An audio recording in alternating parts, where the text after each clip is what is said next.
From the Tunisian side of the border with Libya. What's happening, Anita? Things have taken an extraordinary turn at this crossing, Nick. We understand that not only have Gaddafi troops crossed over the border crossing into Tunisia, but they are now engaged in combat in the border town of Dehiba with Tunisian forces trying to stop them from advancing any further. Why would they have gone across? That's the question we've been asking ourselves. Well, there are a number of the opposition fighters, not based in Dehiba, but certainly their families are there. It's a town that they're accustomed to using for refueling and resupply. But Colonel Gaddafi's forces, we thought initially, might have gone across because they wanted to leave this fight.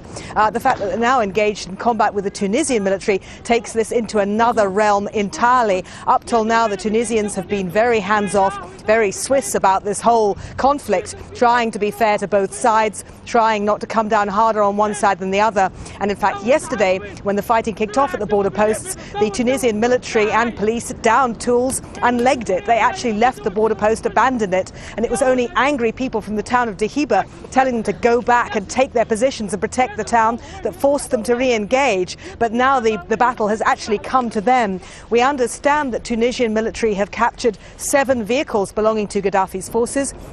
We've heard reports, not corroborated, of a young boy shot in the foot by Gaddafi's military and a woman in that village killed by a rocket or artillery from Gaddafi's forces hitting her house. As I say, those reports are uncorroborated. So as far as the border crossing goes, it's still flying the Gaddafi flag, but the battle that started yesterday raged right through the night and is still obviously going on now. And Anita, how important is the fight for this border crossing in the whole scheme of things?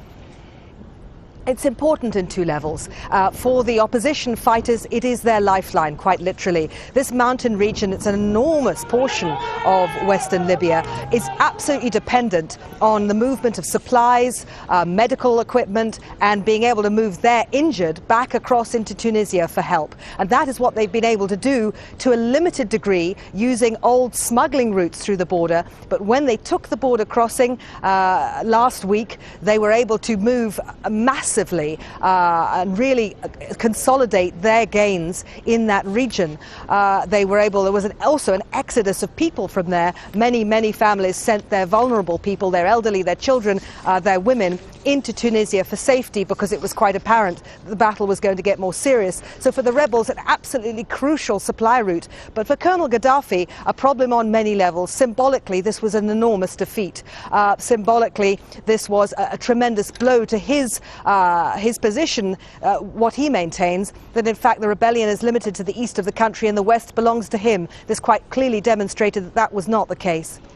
Anita, leave it there for the moment. Thanks very much indeed. Back with you as